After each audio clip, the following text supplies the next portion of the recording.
Grayburn just closed. All cash too, my man. Above asking. Above asking. Do you remember how we got into Chapman Woods? Let me think back.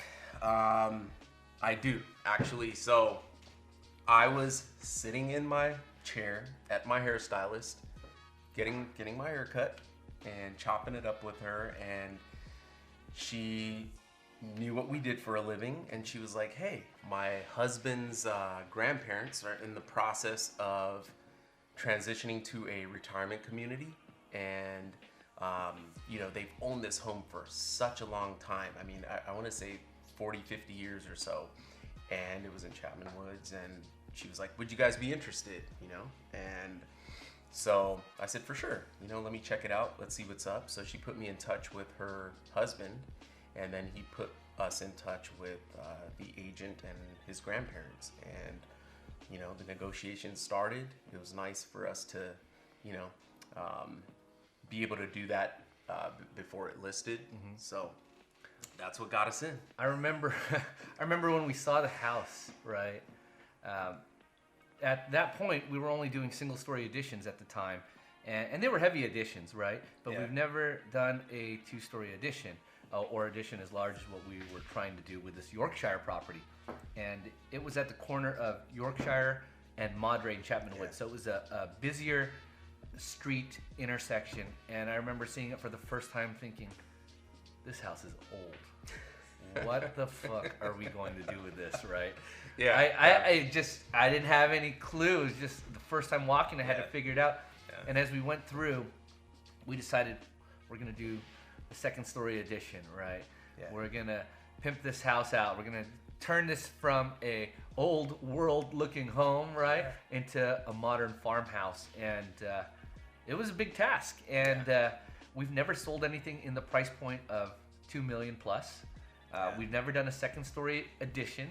Yeah. And we've never been in this part of Pasadena, so I was a little timid about what was going to happen. And when we took on that project, it was interesting because I know we learned so much from the whole process because we were dealing with the county of LA instead of city of Pasadena, which was different, right?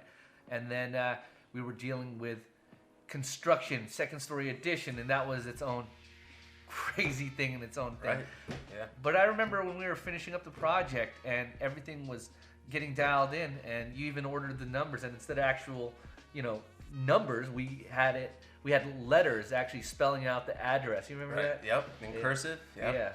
Yep. And when we staged it and we had our first open house, I remember Anil calling me up saying, "Yo, we just had over 90 plus people sign in for this open house, and it's going off."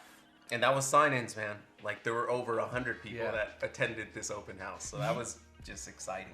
Yeah, and then within the first 7 to 10 days, we had multiple offers come in, and it was nuts. We went 6 figures above asking easily. Mm-hmm. It was dope. And I specifically remember the details because I was actually there. Not until we actually got the offer did I realize that I chopped it up and spoke to the who ended up being the buyer, and to hear his story, their family story of they were on the East Coast, I believe Boston. Yeah.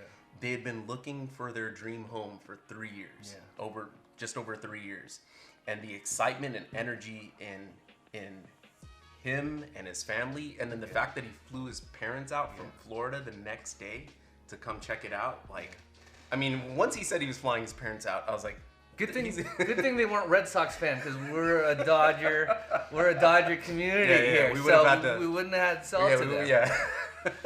So no, that was dope. And what was interesting too, after we closed and sold that home, we got so much attention because of the location where it's at. Yeah. Everyone that passed by, it's a passing street to get to San Marino. It connects Pasadena to San Marino to San Gabriel. So many people pass through that street, see that home, and I remember the attention we were getting from so many people saying, "Who built that house?" When I told them we did it, other realtors knew that. We got so much attention and other business from there. So it's not just what profit we made from that single house, we were able to get other retail clients. We were able to buy other houses in that neighborhood, in that community, and we met so many other people that wanted to work with us because of that specific property there. Yeah. So it was huge. There was that house hit on so many levels, which is a dope introduction.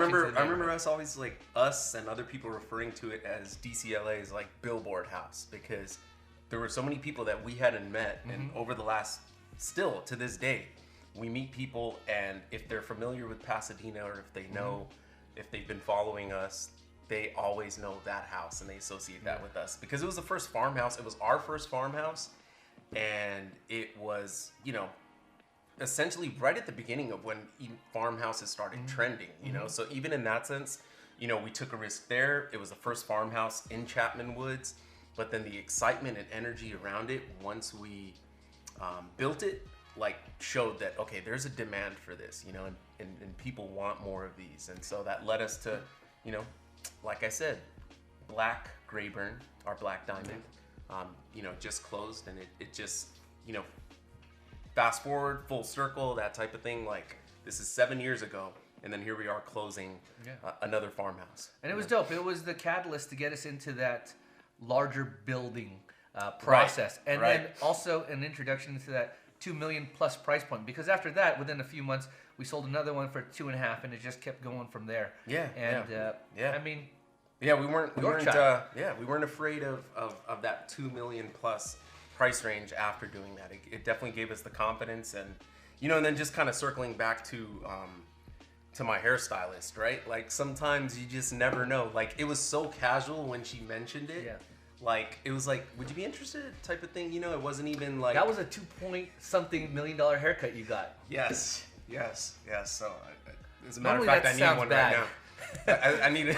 Normally that sounds bad when you get a haircut for but this was a good one.